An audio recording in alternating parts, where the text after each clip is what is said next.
जैसा कि सवाल में आप देख सकते हैं, पहले सवाल को हम पढ़ लेते हैं।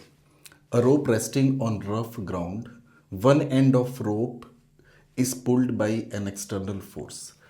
यानी कि ये जो एंड ए दिया हुआ है रस्सी का, ये रस्सी जो है ये रफ ग्राउंड पे रखी हुई है। This one is rough. Rough इसलिए बोल रखा है, इसका कहने का मतलब ये है कि इधर से कोई फोर्स लगा के इसको अगर खींच रहे हैं तो ये स्लाइड नहीं कर रही है रस्सी इस सरफेस के ऊपर। ये कहने का सिंपल सा मतलब है। कह रहा है कि एंड ए पे फोर्स लगा के इसको खींचा जा रहा है। It moves at a uniform speed v, और ये यूनिफॉर्म स्पीड वी से मूव कर रही है। If mass per unit length is lambda kilogram per metre, ठीक है ना। इसका मास डेंसिटी गिवन है, यानी mass per unit length, linear mass density यहाँ पे दिया हुआ है।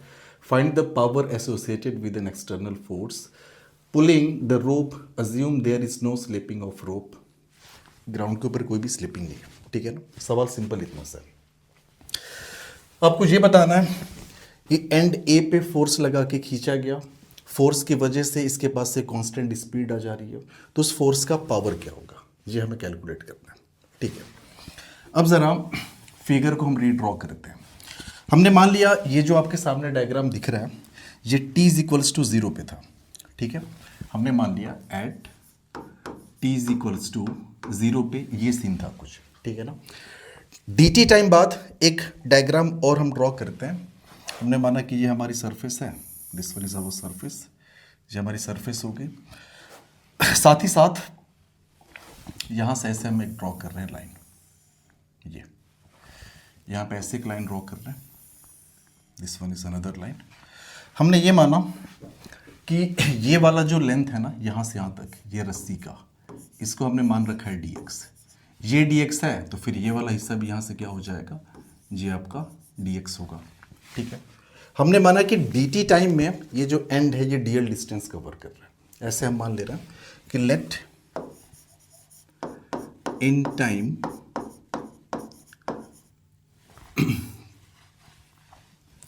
let in time dt a moves by distance dl। हमने माना कि फोर्स की वजह से dl डिस्टेंस कवर कर ले रहा है। अब ये रस्सी कुछ इस तरीके से आपको नज़र आ रही होगी, जैसे ये हो गया हमारा रस्सी, दिस वन इज अवर रोप, ठीक है। साथ ही साथ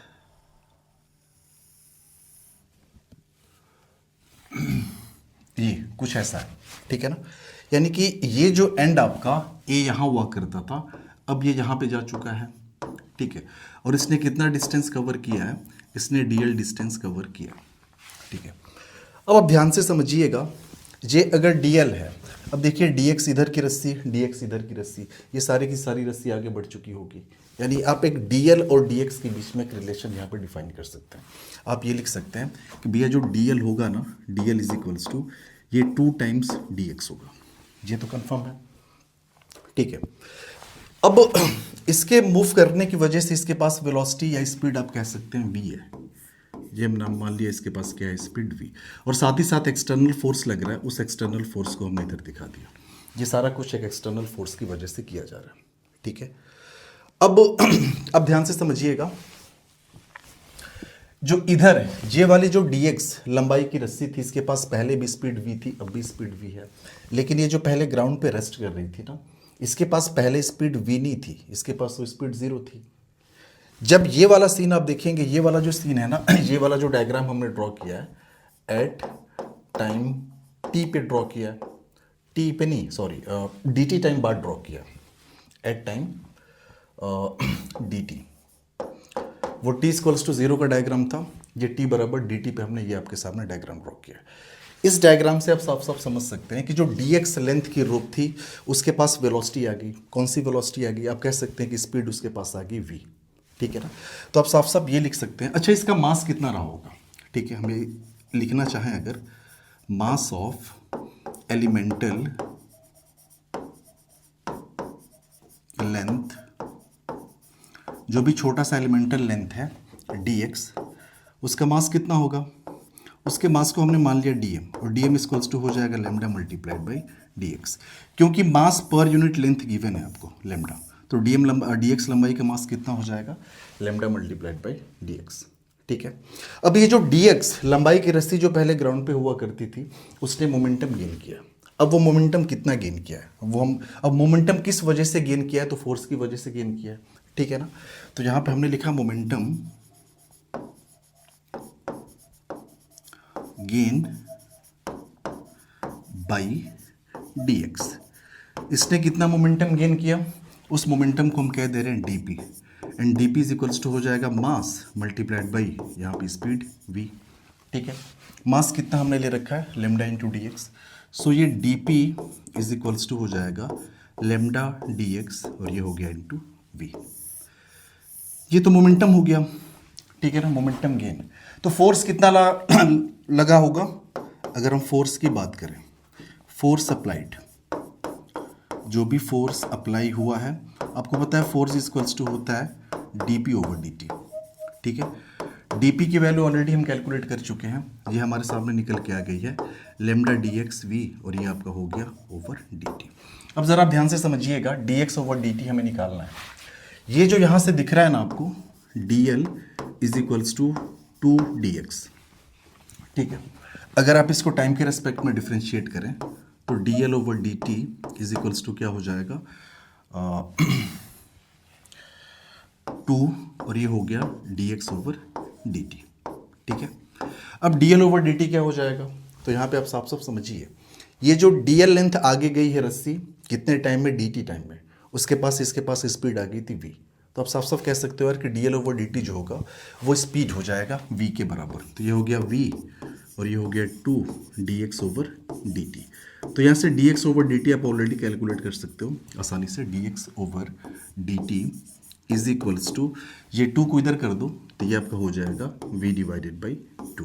ठीक है ना, अब D x over D T हम कैलकुलेट कर चुके हैं, तो वो D x over D T हम यहाँ पे रखते हैं। सो फाइनली f आपके सामने कितना आ जाएगा, f will be equals to lambda और D x over D T ये v बाई 2 के बराबर है, तो ये आपका हो जाएगा v बाई 2 और ये ऑलरेडी पहले से v है। सो f इज इक्वल्स टू 1/2 और ये हो गया लेमडा v स्क्वायर। ठीक है ना, यानी लगने वाला जो एक्सटर्नल फोर्स है उसकी हम वैल्यू निकाल चुके हैं। यहाँ पे एक्सटर्नल फोर्स नहीं पूछा है, सवाल में पूछा था कि बताओ पावर क्या होगा इस एक्सटर्नल फोर्स का। हम लास्ट में लिखेंगे पावर एसोसिएटेड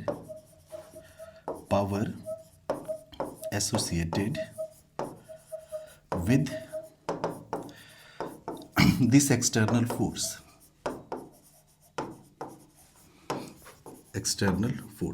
ठीक है, अब पावर इज इक्वल्स टू क्या होता है, एफ डॉट वी होता है। अब फोर्स और स्पीड दोनों सेम डायरेक्शन में, तो सिंपल आप एफ इंटू वी भी लिख सकते हो। So power is equals to हो गया, एफ की वैल्यू ऑलरेडी हम निकाल चुके हैं 1/2 lambda v square into v. So finally हमारे पास पावर वो निकल के आ गया 1/2 lambda, this is v cube, और यही आपका आंसर होगा। ठीक है, तो सवाल में आप इसको ध्यान से समझिएगा। बस हमने t इक्वल्स टू 0 का एक सिचुएशन यहाँ पे देखा, हमने माना कि dt टाइम में इस पे जो फोर्स लगा है ना, इसमें फोर्स इस डायरेक्शन में लगा है, तो इस फोर्स की वजह से ये dl आगे मूव किए। अब ये dl कितना होगा, तो भाई dx ये dx है, dl 2dx के बराबर होगा। तो यहाँ से एक हमने इनके बीच में रिलेशन, dl और dx के बीच में हमने एक रिलेशन इस्टेब्लिश कर लिया।